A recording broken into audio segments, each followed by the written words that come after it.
Selamat pagi kalian semuanya, apa kabar? Mari sebelum kita kuliah pagi ini kita awali dengan berdoa menurut agama dan percaya masing-masing. Berdoa dipersilakan.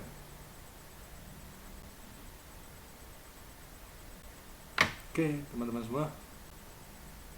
Ini karena kita masih di era yang pandemi, maka saya ngambil kuliah pagi ini kita ngambil pariwisata di era new normal. Ini basicnya sudah dilonceng sama Dr. Haji Sabta Nirwandar. Saya ngambil materi dari beliau, ya teman-teman.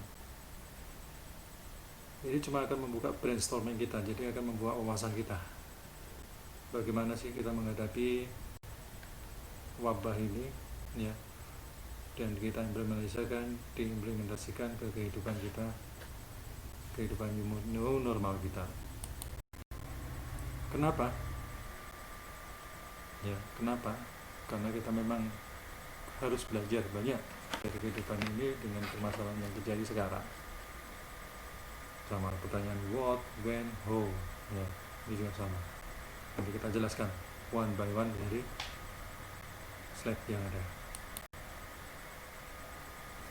Basicnya virus ini sudah mewabah ke seluruh dunia.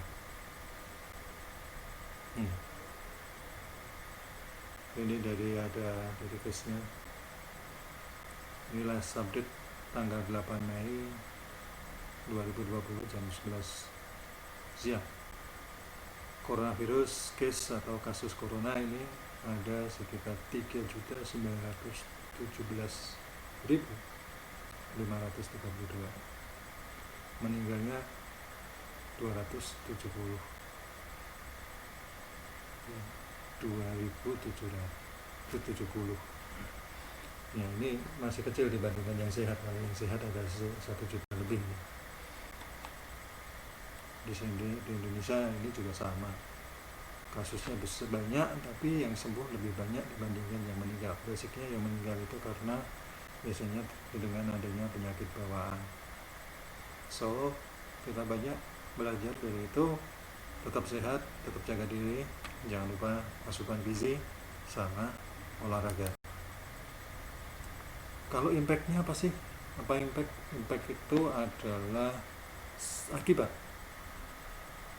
dari timbulnya COVID ini. Di pertama di sini disebutkan commercial aerospace, yaitu penerbangan. Dia mengalami minus 42%, hampir 50% turun semuanya dari bookingan pesawat. Kemudian air, misalnya travel, ini juga mengalami sama 38%. Oil and gas, ini pertumbuhannya istilahnya tidak tumbuh, dia mengalami minus 30%. Insurance yaitu 26%, otomotif 22%. Yang meningkat apa? Yang meningkat healthcare supply and distribusinya. Jadi tentang semua kesehatan, perawatan kesehatan dan kesehatan itu meningkat, pertumbuhannya positif. IT juga meningkat, informasi dan teknologi itu meningkat, dan obat-obatan juga mengalami peningkatan. Kemudian ada real GDP drop. Apa itu GDP?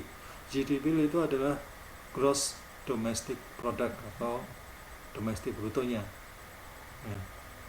Ini istilahnya pendapatan semuanya, semua dari dihitung-hitung semua dari industri apapun dihitung, dia mengalami minus 49 di Cina, di Amerika 81, Euro 11. Kalau keseluruhan dunia mengalami 6,5%, semua mengalami penurunan. Sangat luar biasa memang. Kalau impact secara global ini ada minus 2.900 sampai 4.440 miliar ya, international tourism fall. Jadi semua ini orang-orang yang akan datang ke seluruh dunia untuk melakukan wisata itu mengalami minus sampai sekian. loss in number of tourists ini juga 5 sampai 7 tahun 5 sampai 7 tahun ini juga akan mengalami penurunan. Kemudian minus ini tourism export ini juga mengalami minus semuanya ini. Loss in tourism juga mengalami sampai begitu banyak, luar biasa pandemi ini. Kalau kita lihat nih forecastnya, pertumbuhan international tourism arrival di seluruh dunia yang melakukan kunjungan ke seluruh dunia di tahun 2000 ini sekian sampai naik sampai sini. Sebenarnya kita kemarin itu kalau istilahnya memang kita perlu berandai-andai tanpa adanya virus ini kita akan menaik terus. Sedangkan kalau tahun ini sampai tahun ke depan mungkin kita akan mengalami ini turun di sini turun banyak sekali. Ini hitungannya million ya.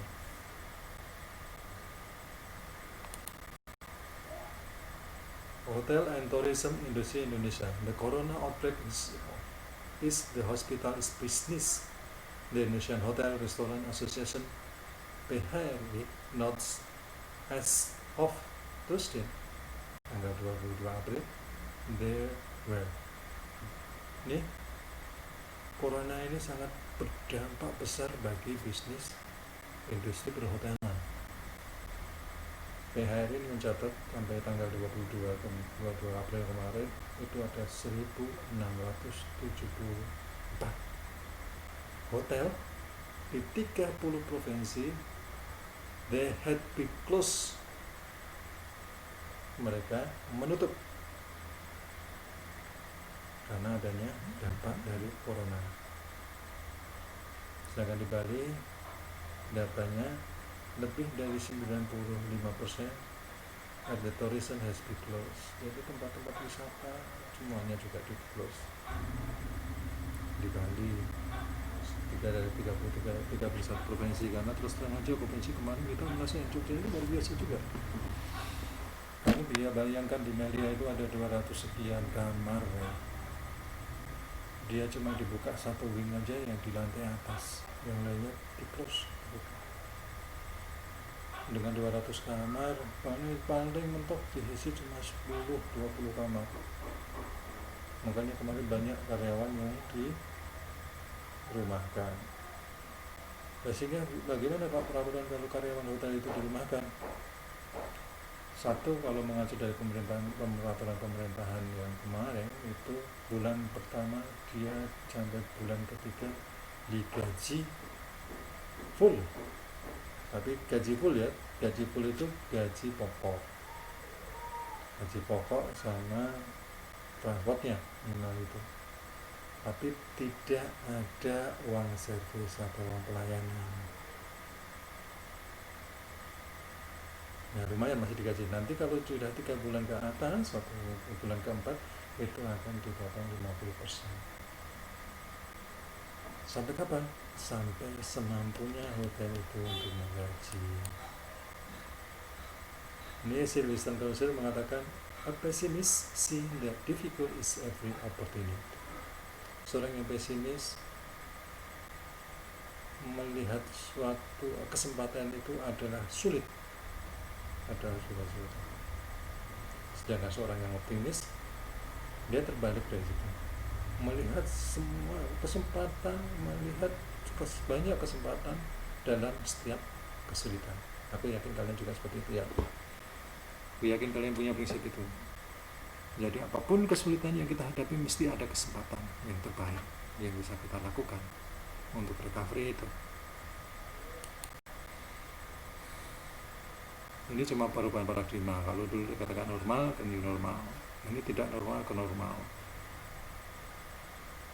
Lebih baik bahasanya yang lebih diatur lebih baik. Jadi kalau tidak normal berarti kemarin kita tidak normal. Kalau kembali ke normal dan dikembalikan ke normal. Kalau kita bahasanya normal dan new normal, normal yang baru, ini lebih istilahnya lebih kedengarannya lebih enak di telinga dan di hati mendengarnya.